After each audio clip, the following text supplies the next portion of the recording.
అందరికీ స్వాగతం. ఈరోజు మనం మహిషాసుర మర్దిని కామాఖ్య కథలోకి కొంచెం లోతుగా వెళ్దాం. నమస్కారం.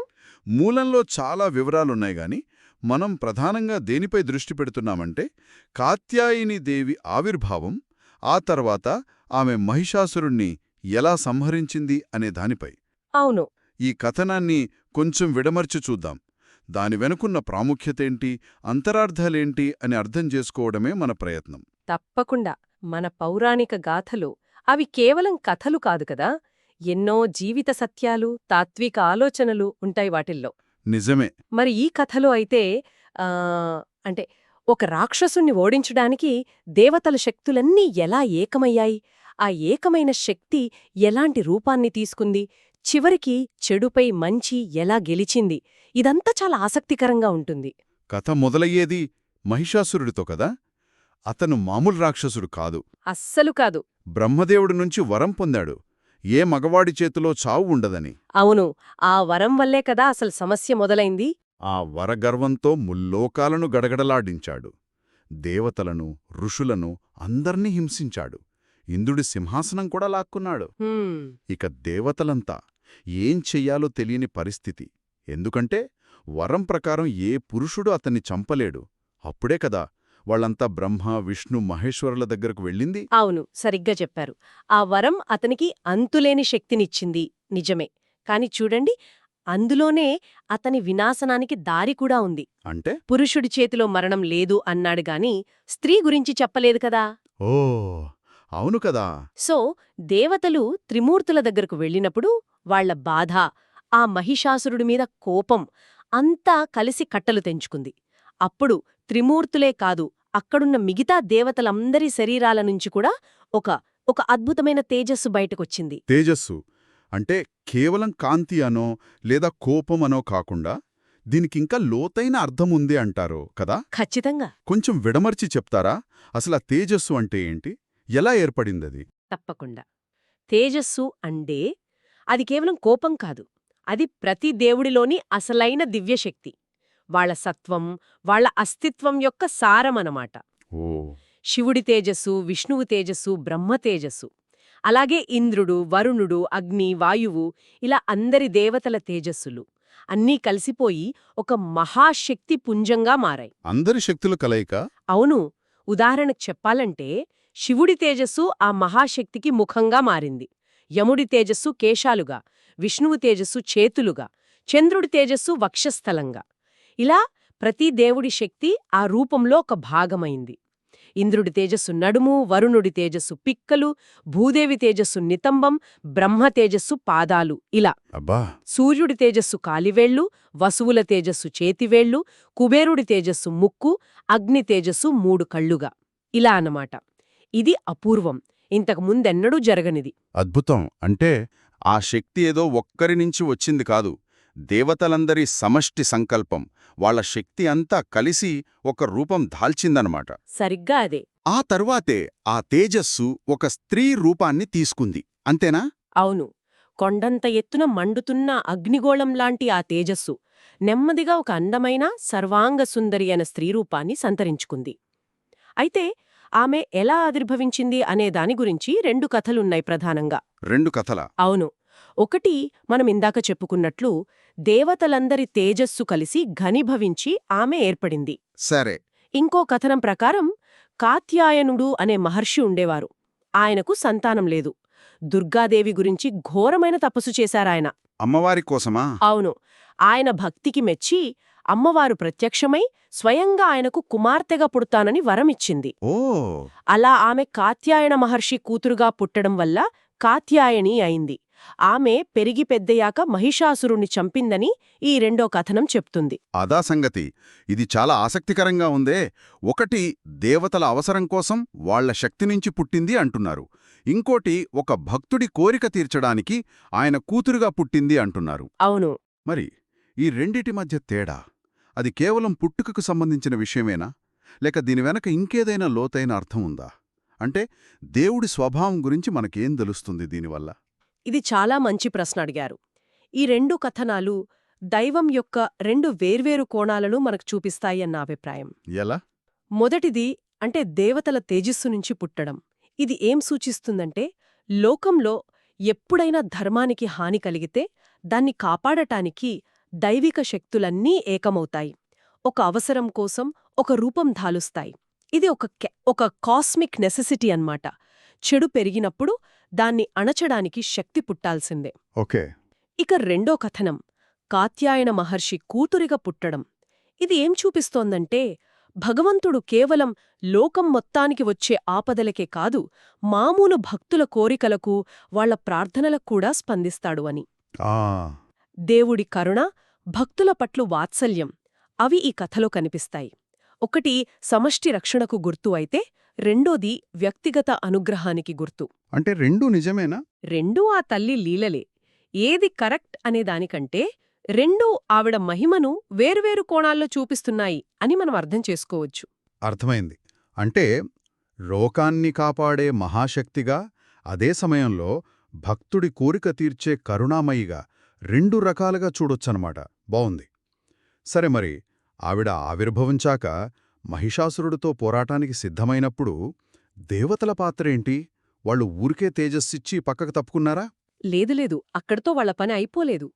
ఆ మహాదేవి పుట్టినప్పుడు ఆవిడ తేజస్సుతో వెలిగిపోతోంది కాని ఆయుధాలు లేవు కదా. అవును.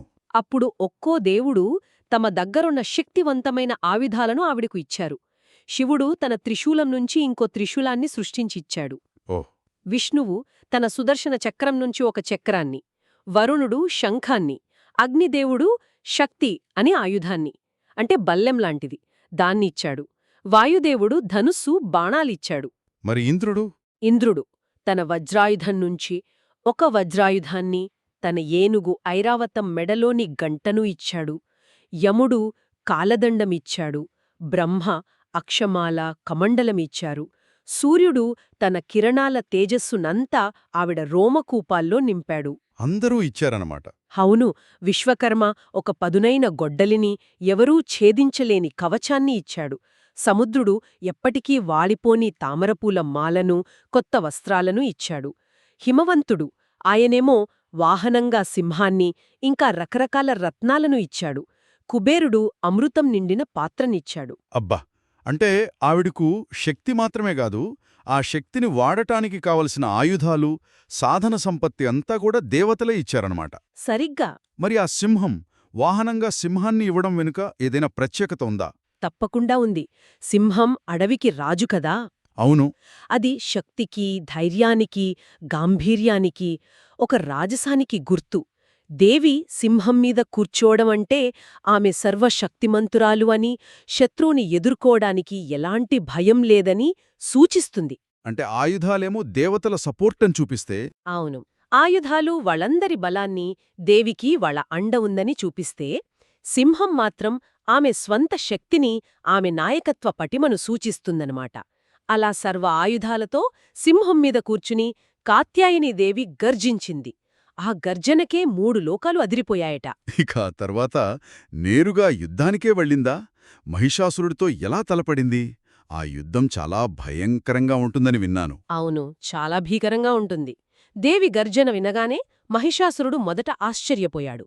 ఎవరా అని తన సైన్యాన్ని పంపాడు. వాళ్ళనేం చేసింది? ఆ సైన్యాన్ని దేవి ఊరికే తన హుంకారంతోనే బూడిద చేసేసింది. ఓహురి నాయనో! ఆ తర్వాత ఉదర్గ్రుడని సేనాని, భాష్కలుడు, తామ్రుడు, బిళాలుడు ఇలా పెద్ద పెద్ద రాక్షసులొచ్చారు.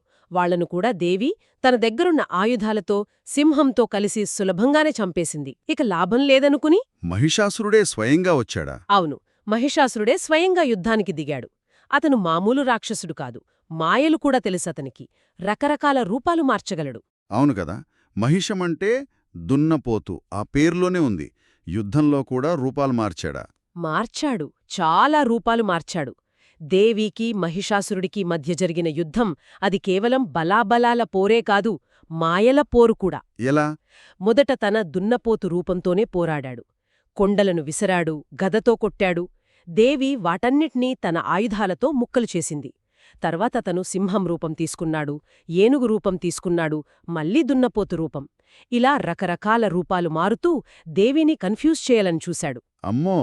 కాని దేవి ప్రతి రూపాన్ని చాలా సమర్థవంతంగా ఎదుర్కొంది. తన ఆయుధాలతో అతన్ని గాయపరిచింది. దేవి వాహనమైన సింహం అది మహిషాసురుడి ఏనుగు రూపాన్ని చీల్చి చెండాడింది. దేవి పాశం వేసి బంధించినా అతను మాయతో తప్పించుకున్నాడు. వింటుంటేనే ఆ సీన్ కళ్ల ముందు కదులుతోంది. మరి చివరికి ఆ దున్నపోతు రూపాన్ని ఎలా అంతం చేసింది? యుద్ధం చివరి దశకొచ్చింది. అప్పుడు మహిషాసురుడు మళ్లీ తన అసలు రూపమైన దున్నపోతు రూపాన్ని ధరించి దేవిమీదికి దూకాడు. ఆ అప్పుడు దేవి తన కాలితో వాడిని కింద అదిమిపట్టి తన త్రిశూలంతో వాడి గొంతులో బలంగా పొడిచింది. అబ్బా! సరిగ్గా అదే క్షణంలో వాడు ఆ దున్నపోతు శరీరం నుంచి తన నిజరూపంలో బయటకు వచ్చి కత్తితో దేవిమీద దాడి చెయ్యబోయాడు. అప్పుడు దేవి వెంటనే రెప్పపాటులో తన కత్తితో వాడి తల నరికేసింది. దాంతో లోకాలన్నిటినీ పీడిస్తున్న మహిషాసురుడి కథ ముగిసింది. హమ్మయ్యా! అప్పుడు దేవతలంతా ఆనందంతో పూలవాన కురిపించారు. ఋషులు, గంధర్వులు అందరూ దేవిని కీర్తించారు. ఆ అద్భుతమైన విజయంతోనే ఆవిడకు మహిషాసురమర్ధిని అనే పేరు వచ్చి స్థిరపడిందా? అవును, మర్ధిని అంటే సంహరించినది, అణచివేసినది అని కదా అర్థం. అవును. మహిషాసురుణ్ణి సంహరించింది కాబట్టి మహిషాసురమర్ధిని. ఇది కేవలం ఒక పేరు కాదు, అది ఆవిడ అపారమైన శక్తికి, దుష్టులను శిక్షించి శిష్టులను రక్షించే ఆవిడ కర్తవ్యానికి ఒక గుర్తు. నిజమే. దుర్గాదేవికి ఎన్నో రూపాలున్నా ఈ మహిషాసురమర్ధిని రూపమే అత్యంత ప్రసిద్ధమైనది, శక్తివంతమైనదిగా మనం పూజిస్తాం. ఆ విజయం తర్వాతే కదా లోకాలకు మళ్ళీ శాంతి వచ్చింది, దేవతలకు వాళ్ల స్థానాలు తిరిగి దక్కాయి. అందుకేనేమో నవరాత్రుల్లో దుర్గాదేవి పూజకు అంత ప్రాధాన్యత ఇచ్చారు. అందులోనూ ప్రత్యేకంగా కాత్యాయనీదేవికి ఒక రోజు కేటాయించారు కదా? అవును, అది 6వ రోజనుకుంటా. నిజమే. శరన్నవరాత్రులు, వసంత నవరాత్రులు ఈ రెండింటిలోనూ దుర్గాదేవి 9 రూపాలను నవదుర్గలు అంటారు. 9 రోజులు పూజిస్తారు. అందులో 6వ రోజు కాత్యాయనీదేవి ఆరాధన జరుగుతుంది. ఆ రోజు ఏం చేస్తారు భక్తులు? ఆ రోజు భక్తులు అమ్మవారిని పూజించి తమకు శత్రువుల మీద విజయం కలగాలని, భయాలు పోవాలని, కోరికలు తీరాలని ప్రార్థిస్తారు. ముఖ్యంగా పెళ్లికాని అమ్మాయిలు మంచి భర్త రావాలని కాత్యాయనీ వ్రతం చేస్తారు. ఓ అలాగా? అవును, గోపికలు కూడా కృష్ణుడిని భర్తగా పొందాలని యమునా నది ఒడ్డున కాత్యాయనీ వ్రతం చేశారని భాగవతంలో ఉంది. అంటే ఆవిడ కేవలం రాక్షసులను చంపే ఉగ్రరూపిణే కాదు, కోరికలు తీర్చే కల్పవల్లి కూడా అన్నమాట. ఖచ్చితంగా. మొత్తంగా చూస్తే ఈ కథ, ఈ కాత్యాయనీదేవి ఆరాధన ఇవన్నీ మనకిచ్చే సందేశమేంటి? అంటే ఇది కేవలం ఒక పాత కథలాగా కాకుండా ఇప్పటి మన జీవితాలకు దీని రెలవెన్స్ ఏమైనా ఉందా? చాలా మంచి ప్రశ్న ఇది.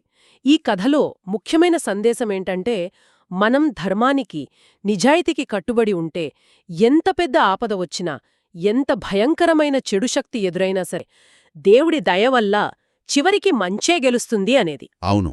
చూడండి, దేవతలందరూ తమ తమ అహాన్ని పక్కన పెట్టి అందరూ కలిసి ఏకమై తమ శక్తినిచ్చినప్పుడే కదా ఆ మహాశక్తి పుట్టింది. నిజమే. ఐక్యమత్యం బలం అది. అవును, అది ఐకమత్యం యొక్క బలాన్ని సూచిస్తుంది. అలాగే కాత్యాయన మహర్షి కథ ఏం చెబుతోంది? నిజమైన భక్తి, గట్టి సంకల్పం ఉంటే దేవుడు తప్పకుండా కనికరిస్తాడు అని. అవును. ఇంకోవైపు మహిషాసురుడి కథ అధికారం చేతిలో ఉందని, వరాలున్నాయని విర్రవిగితే ఎంత వినాశనానికి దారితీస్తుందో హెచ్చరిస్తుంది. బలాన్ని, ధైర్యాన్ని, స్ఫూర్తిని ఈ కథ ఇస్తుంది. నమ్మకంతో సరైన దారిలో ప్రయత్నిస్తే విజయం మనదే అనే ఒక ఆశను కలిగిస్తుంది. చాలా బాగా విశ్లేషించారు. అంటే ఈరోజు మనం మాట్లాడుకున్న ముఖ్యాంశాలు ఒకసారి గుర్తు చేసుకుంటే, మహిషాసురుడి అరాచకాలు దేవతల నిస్సహాయతతో మొదలుపెట్టి, అవును, వారి సమష్టి తేజస్సు నుంచి కాని, లేదా కాత్యాయన మహర్షి కూతురుగా కాని కాత్యాయనీదేవి ఎలా ఆవిర్భవించింది, ఆ 2 కథనాల వెలుక ఉన్న అర్థాలు, దేవతలు ఆమెకు ఆయుధాలివ్వడం, సింహం వాహనమవ్వడం, దాని ప్రాముఖ్యత, సింహవాహిని, తర్వాత మహిషాసురుడితో జరిగిన ఆ భీకరమైన మాయాయుద్ధం, చివరికి దేవి గెలవడం, మహిషాసుర మర్దినీగా మారడం. అవును, నవరాత్రుల్లో 6వ రోజు ఆమె పూజ ఎందుకు చేస్తారు, దాని ప్రాముఖ్యత, ఇంకా ఈ కథ మనకందించే శాశ్వతమైన సందేశాలు, వీటన్నిటి గురించి మాట్లాడుకున్నాం. అవునండి. ముగింపుగా ఒక ఆలోచన. ఇది బహుశా వినేవాళ్లను ఇంకొంచెం ఆలోచింపజేస్తుందేమో. చెప్పండి. గమనించండి, 3 లోకాలను గడగడలాడించిన రాక్షసుడు, ఏ మగవాడు చంపలేని వరమున్నవాడు, మహిషాసురుడు. అవునా? అలాంటి వాడిని అంతం చేయడానికి దేవతల శక్తులన్నీ కలిసి ఒక స్త్రీ రూపంలో కేంద్రీకృతం కావాల్సి వచ్చింది. నిజమే. దేవతలందరి సమష్టి శక్తి ఒక స్త్రీమూర్తిగా మారి విజయం సాధించింది. దీన్ని మనం కేవలం ఈ యాదృచ్ఛికంగా జరిగిన ఒక పౌరాణిక సంఘటనగా చూడాలా? లేదా లేక ఆనాటి సమాజంలోగాని లేదా ఈ విశ్వసూత్రాల్లోనే గాని స్త్రీ శక్తికున్న అపారమైన ప్రాముఖ్యతకు గుర్తింపుకు ఇదొక ప్రతీకగా నిలుస్తుందా? ఆలోచించాల్సిన విషయమే. సృష్టి, స్థితి, లయకారకులైన త్రిమూర్తుల శక్తి కూడా ఆ మహాదేవిలో భాగమైంది. వినాశనాన్ని ఆపడానికి, ధర్మాన్ని నిలపడానికి, చివరికి అంతిమ శక్తిగా ఒక స్త్రీ రూపమే రావడమనేది ఆ కాలపు తాత్విక, సామాజిక భావనల్లో స్త్రీకున్న స్థానం గురించి, ఆమె శక్తిమీద వాళ్లకున్న నమ్మకం గురించి మనకేం చెప్తోంది? ఈ దేవతా రూపం వెనుక ఉన్న ఇలాంటి లోతైన సామాజిక, తాత్విక కోణాలను మనమింకా అన్వేషించవచ్చు కదా. తప్పకుండా. చాలా ఆసక్తికరమైన ముగింపు